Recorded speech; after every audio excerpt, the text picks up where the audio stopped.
Scott Lynch is with me on Voices of Fostering. Scott, you are in Kent and you are no stranger, you and your family, to the world of fostering. So tell me your saga, so to speak. Yeah, so in 2005, I was a detective sergeant in child protection for Kent Police, working all the hours God sends. And my wife was she was at home looking after our very young family when her sisters, who were already fostering, had a discussion with her and sort of said, "Why don't you and Scott start fostering?" And really, that was in 2005, and we just approached Heath Farm, fostering at the time. And back in those days, it was a farm. Literally, it was old cow sheds. It was a farm, and there were old milking cow sheds, and that's where the classes were. Obviously, it's been updated and rebuilt and modernised, but that's how it was back then. And we started fostering for Heath Farm in 2005, and here we are in 2026, still going. My children have grown up, left home, got married, and started their own families, and I'm still here with foster boys, foster boys and girls, but still with a family. I must have done the GCSE geography GCSE about 6 times. I think I've studied for it about 6 times with the children we've had through over the years. So I reckon I could pass it, even though I've never taken it. So you've fostered 13 children in that time, you and Hayley. Yes. Yeah, we specialise in sort of long-term placements of children, mainly children. Most of the children we've had have been neurodiverse, so kind of required extra help with education and social skills and stuff like that. So we've had a real mixed bag of children. Our oldest foster child now, he's 34, I think, coming up 34 now. So it just makes you feel a bit old when you start looking back over fostering. Yeah, but I imagine the process helps keep you young though, right? Yeah. Oh, definitely. I mean, like I said, I think I've taught. I was trying to work it out the other day. I think I've taught 4 of them to drive over the time. So you kind of go through that process.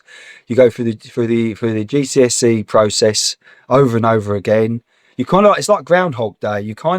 Most parents get to do it once and then kind of move on, don't they? And then they may well do it with their grandchildren. But in fostering, you kind of every sort of 5 years or 3 or 4 years, there's a cycle and it repeats itself.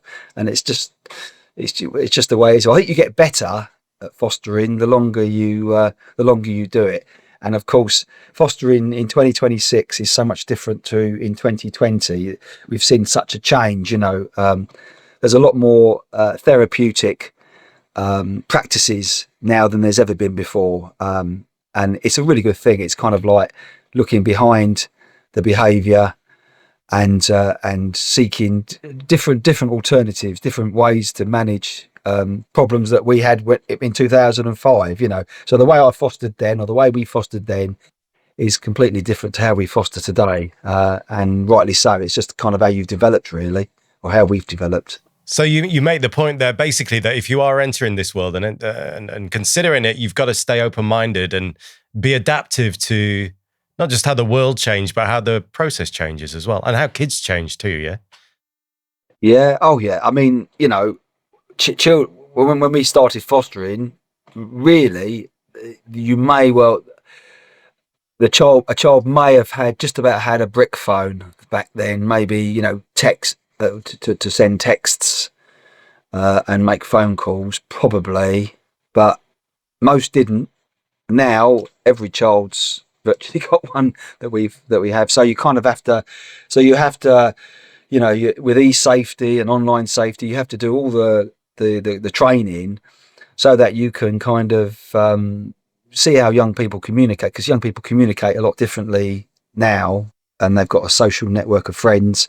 They've got a social network of friends online, haven't they? And that was never the case 20 years ago.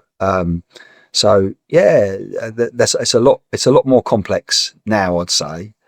Sometimes it's easier um, because they can entertain themselves a lot more, but you have to constantly monitor, coach, and interact with them to make sure that they're staying safe and they're not doing anything silly online or getting themselves into trouble or anything. So you just have to kind of guide and coach them along, really. And to do that, you need to be quite tech savvy. So yeah, what I don't know, I get my children to do, and then sometimes older foster children, I've said, what about this? What about that? What's this? What does that mean? So you can find an alloy somewhere, and you can normally solve a problem that way. So that's the way we do it.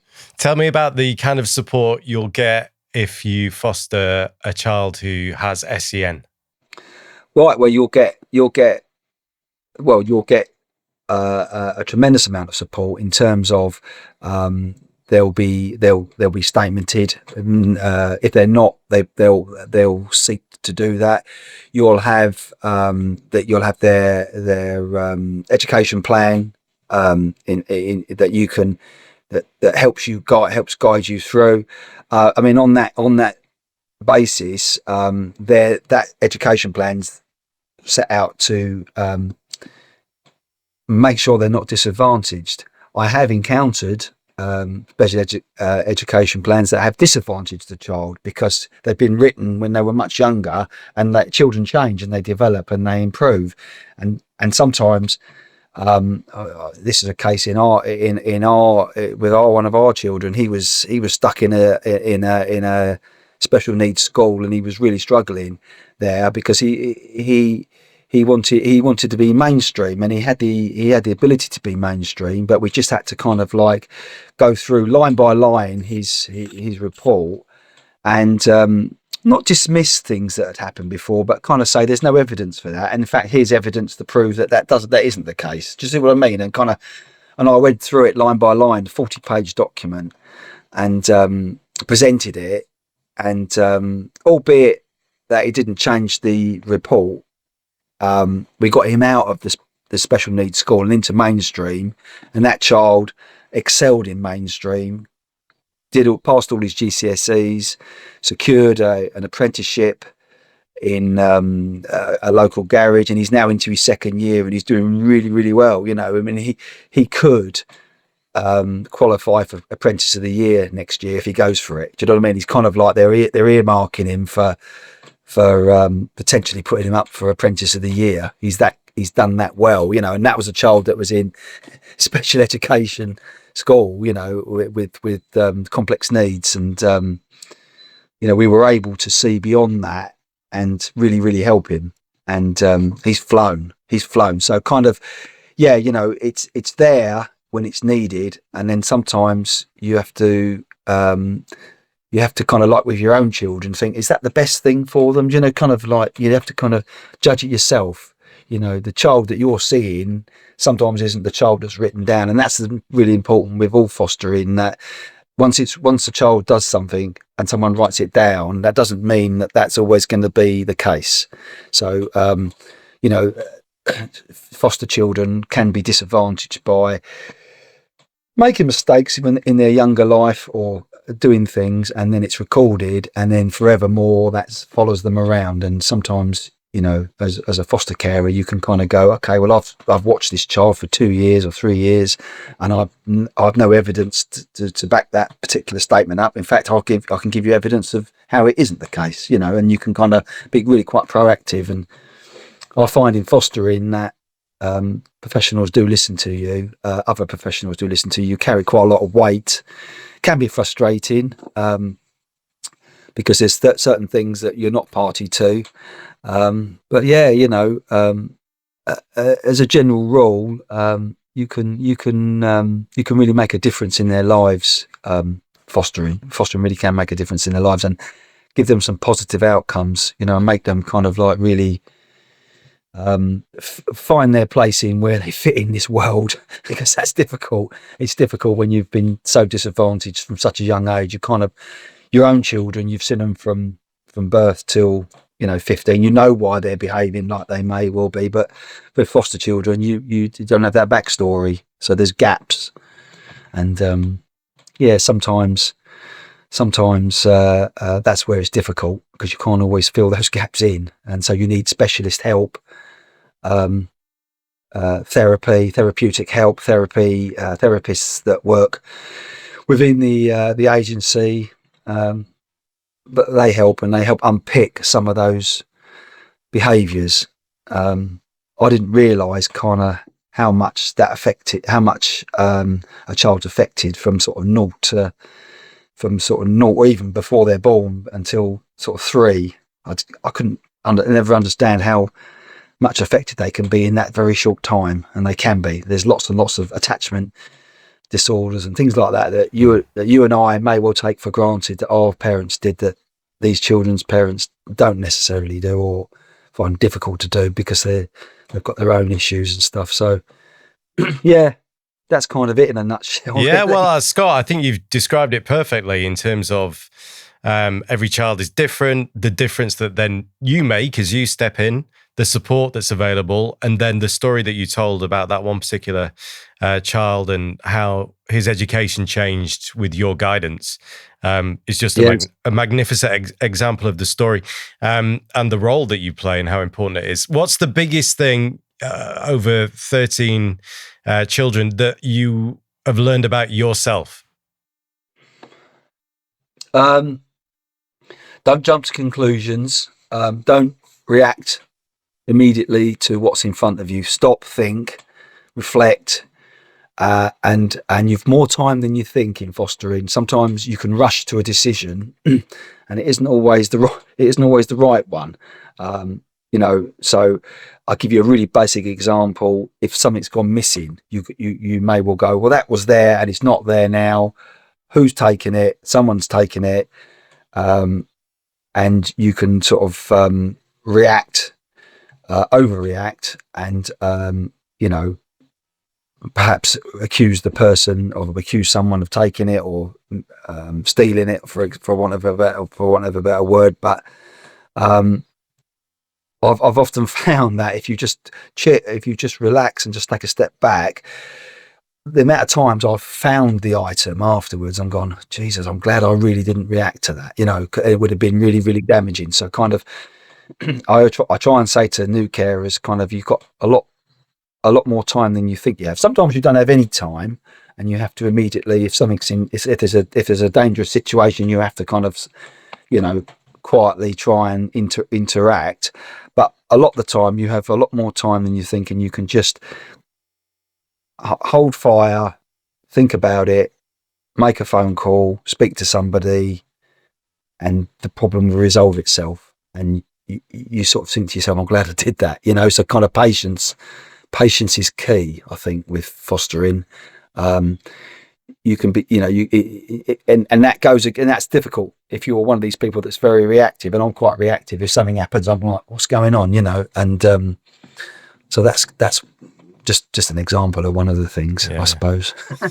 Well, a big thank you to everything that you and Hayley have done, and thank you for chatting to us today. Is there anything else you'd like to add before we bid you farewell? No, not really. Obviously, I do a lot of running. So I've run all the majors, and this is my this majors is amazing. medal. So well done. The Abbott. This is the Abbott 6-star medal. So when you run, I've run Chicago, New York, Boston, Tokyo, Berlin, and obviously I've done London. I'm doing London this year. It's the 9th. Right, I've run it 9 times. Wow. So, this will be my 9th time. I've done it 8 times. So kind of I did that, and I've done that through fostering, because came with us to Japan. One of my the oldest boy, came with us to Japan. Just this year, or just last year. So he had the trip of a lifetime out to Tokyo, and that really broadens the mind, because he'll always carry that memory with him, of going out to Japan. And he even went from the hotel into the centre of Japan, and central to Tokyo, to see me finish. and he managed to navigate his way all the way into central Tokyo and then back to the hotel as well. Just shows you how sophisticated and how simple it is to use the travel network in Brilliant. Tokyo. It's a fantastic country if you've never been there, and he loved it, and that's inspired him to kind of like want to go back there again when he gets older, kind of. Yeah. So that's what it's all about, really. That's kind of like the ultimate for me. I think you've got to be kind. You've got to want to help young people, and you've got to be patient, and you've got to be prepared to sacrifice your life. It's a life. Fostering's a lifestyle choice. You will lose friends from it. Potentially, or other friends. You don't lose friends, but they kind of like, you don't get invited to as many things as you perhaps used to. You find out who your true friends are. True friends. Yeah, you do, and you kind of come as a, we kind of rent a crowd. Really, there's 5. If someone invites me, there's 5 of us that come. So kind of. You just take that. So we tend to have stuff here and invite people over to us, so we can control that environment a lot better, and that suits us. So you just have to adapt the way that you perhaps did before, I suppose, is the best thing. And yeah, but it's really worthwhile. It's worthwhile, and it's something that my wife Hayley really, really enjoys doing. And as I say, my children, our eldest daughter, or my youngest daughter, she's 23. She's never known anything but fostering. Do you know what I mean? Because she can't remember when there wasn't foster children, because she was only 2 or 3 when we started fostering. So so it's become a normal part of our lives, really, and that's the best way to do it. Really, is just to kind of have it fit in with your life. You normalize it as much as you can. Absolutely, yeah, absolutely. I think we can leave you to the rest of your evening, Scott. Thank you. Thank you so much. Appreciate you. Bye. Thank you so much for joining us for another episode of Voices of Fostering. If you'd like to find out more, head online and search National Fostering Group and make this the year you foster.